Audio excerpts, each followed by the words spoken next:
Bonjour à tous. Juste avant de commencer cette conférence de presse, je voulais juste m'exprimer et donner 2-3 mots. Je pense que tout le monde a eu l'information. Voilà, ça y est, c'est officiel. Je vais être un joueur du Real Madrid pour les 5 prochaines saisons minimum. C'est un immense plaisir, un rêve qui se réalise, beaucoup d'émotions. Je suis très très content, libéré, soulagé, extrêmement fier de pouvoir arriver dans ce club où j'ai toujours rêvé être. Un grand merci. C'est sûr que j'ai beaucoup d'excitation à l'idée d'arriver dans ce grand club, dans le meilleur du monde. J'arrive là-bas avec beaucoup d'humilité.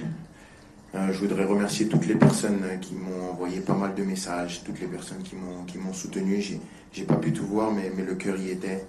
Un grand merci aussi à toutes les personnes qui ont contribué de près ou de loin dans cette opération qui était plus que complexe. Voilà, je remercie toutes les personnes du Real Madrid qui ont travaillé, spécialement le président Florentino Pérez qui a toujours eu confiance en moi depuis le premier jour. Donc c'est un grand jour pour moi. Maintenant, il y a beaucoup d'émotions, mais il faut retourner à quelque chose de plus rationnel. Aujourd'hui, j'ai une responsabilité en tant que capitaine de l'équipe de France. Je pense que ça a pris beaucoup d'ombre sur la sélection. Je sais que pour vous, c'est pas juste. Je vois beaucoup de têtes, de gens qui sont venus de loin. Parfois, la vie est injuste, mais je répondrai pas aux questions autres que la sélection. C'est pas bien, je le sais, et j'en suis désolé, mais je préfère protéger ma sélection, mon équipe nationale, parce qu'on a un grand été qui nous attend, et ça fait maintenant un petit moment qu'on n'a pas gagné, donc on va essayer de mettre toutes les armes de notre côté pour gagner. Merci à tous. Je pense qu'un homme heureux a plus de chances de bien jouer qu'un homme malheureux. Maintenant, il n'y a aucune excuse pour toutes les performances que j'ai eues ou que je vais avoir. C'est juste un sentiment. C'est sûr qu'aujourd'hui, je suis très content. Maintenant, c'est pas parce que je souris que ça va faire gagner des matchs. Il y a un boulot à faire. Toute l'équipe, on doit se préparer, moi le premier. Mais bien sûr que voilà, j'apporte ces matchs sereinement avec bonne humeur et enthousiasme. Je pense que j'ai attaqué cette saison avec une ambition différente, un jugement différent sur ce que je fais, une exigence différente, parce que j'ai toujours pensé que j'allais jamais jouer. Donc à partir du moment où j'ai juste foulé la pelouse, pour moi c'était une saison réussie.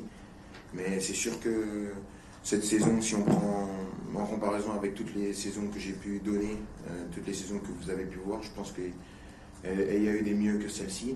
Mais je pense que celle-ci, ça a été la plus difficile à jouer.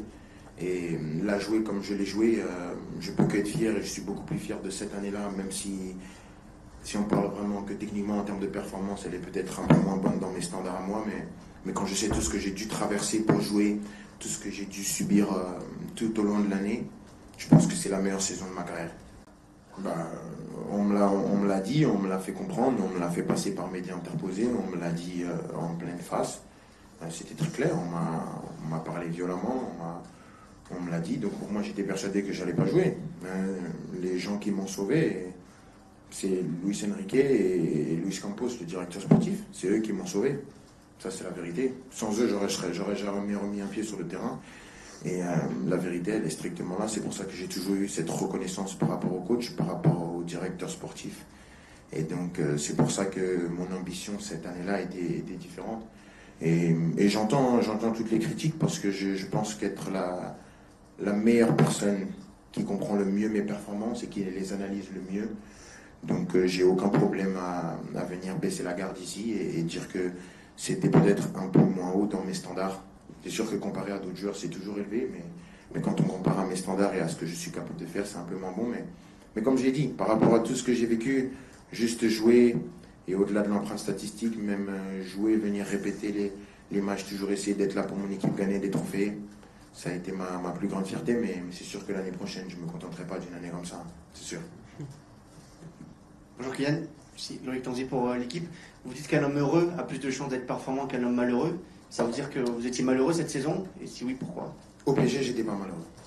Au PSG, j'étais pas malheureux parce que ce serait cracher dans la soupe de dire qu'au PSG, j'étais malheureux, et ce serait cracher au visage de tous ces gens qui m'ont défendu, qui m'ont accompagné. Donc au PSG, j'ai toujours été heureux, mais c'est sûr qu'il y a des choses qui me rendaient malheureux. Et un joueur comme moi, avec cette envergure-là, ne peut pas montrer quand il est malheureux. parce que j'étais un leader dans cette équipe, j'étais quelqu'un que les gens suivaient. Donc, si le gars que tu suis est malheureux et traîne son spleen, c'est compliqué à suivre. On ne suit pas un gars comme ça. Donc, j'ai essayé d'être le plus positif possible. Et comme j'ai dit, le coach, les joueurs, tous les salariés, tous les gens au club m'ont beaucoup aidé. Donc, ce serait, excusez-moi de l'expression, c'est un peu violent ce que je veux dire, ce serait un peu bâtard de venir et de cracher une fois que j'ai mon nouveau club, dire j'étais malheureux, j'ai jamais été malheureux au Paris Saint-Germain avec tous les gens qui ont été là-bas, mais il y a des choses et des gens qui m'ont rendu malheureux, bien sûr.